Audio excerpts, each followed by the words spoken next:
This is Ron Harvey with Echelon Environmental, and I'm chopping up the WGIR into fine little bits of regulatory dining for all of you hyper-regulated business owners and managers out there in bureaucratistan America.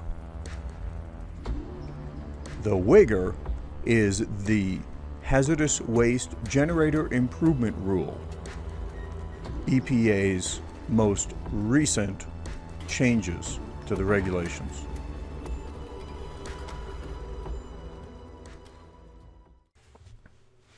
Okay, we're ready for takeoff. This is WGIR Bits Part 6. We're going to be talking about the waste accumulation limits.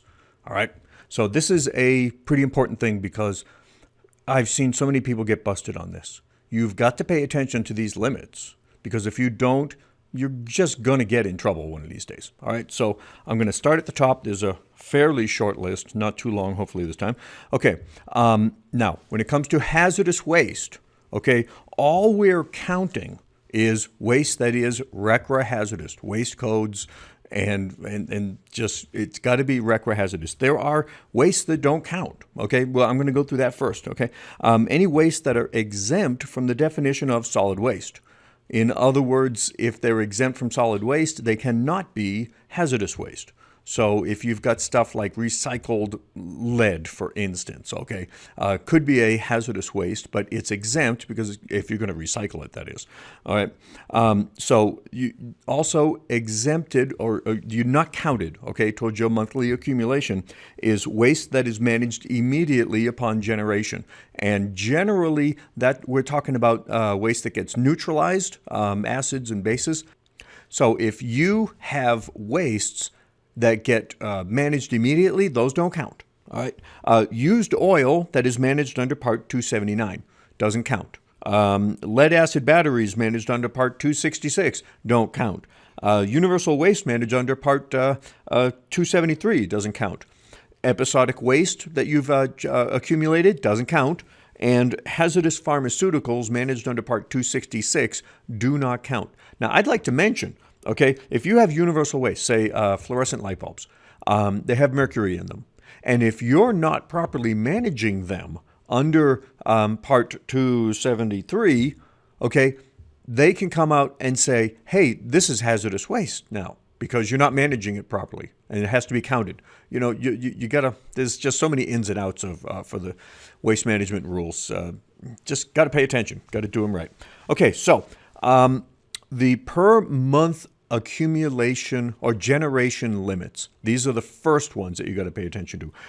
They're different for small quantity generators and very small quantity generators. For SQGs, okay, you are allowed to generate up to 2,200 pounds per month. Calendar month. Always pay attention to the calendar month part, okay?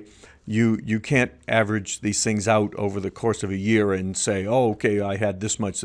No, that doesn't work anymore. All right. So now a very small quantity generator can only generate up to 220 pounds of hazardous waste per month. If you go over that, you're a small quantity generator, and that's not a whole lot of waste. So you got to be careful there.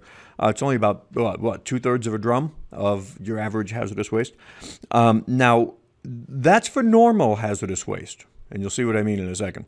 Okay, now if you generate acutely hazardous waste, okay, now this is P-listed hazardous waste. Again, I'm talking about cyanides and pesticides and nasty, nasty, nasty chemicals like that. Okay, if you generate any of them, you better know it and you better keep a really close eye on it because a small quantity generator can only generate 2.2 pounds of P-listed waste and only 220 pounds of P-listed waste from cleanups, which is kind of a silly thing, but that's the way they got it set up, okay?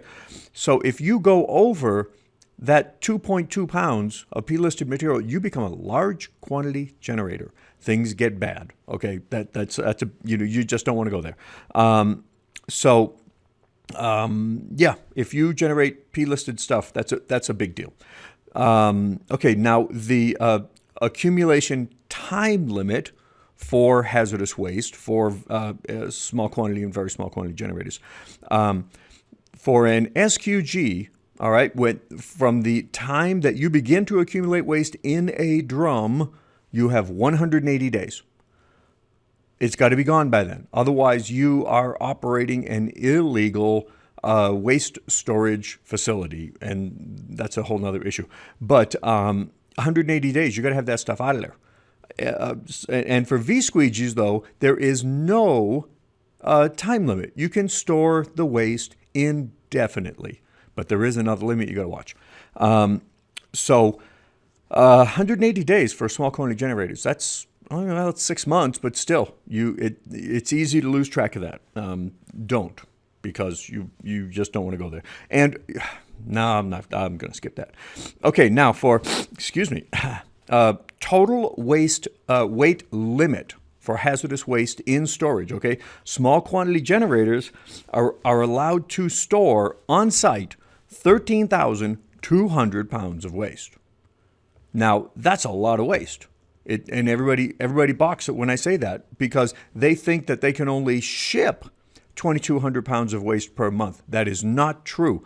You can store 6 months worth of waste, which is 180 days. Remember the 180-day limit, and then ship all that waste at once.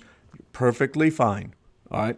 Now for VSQGs, okay, there's no time limit, but the total amount of waste that you're allowed to have on site at any one time is 2,200 pounds. So you got to make sure that you just don't have stacks and stacks of drums laying around, you know, that you've been accumulating for the last 10 years. You'd be in big trouble for that. All right. So that's really about it for the waste accumulation limits for small quantity and very small quantity generators. We'll just leave it at that, because that is that. All right. This is Ron Harvey signing off again. Bye. So that's today's HWGIR Bit. There's a lot to know about these new regulations, and I've prepared some information to help you folks out. If you look below this video, you will see some resources that you can use to get in compliance with the Hazardous Waste Generator Improvement Rule. This is Ron Harvey, signing off.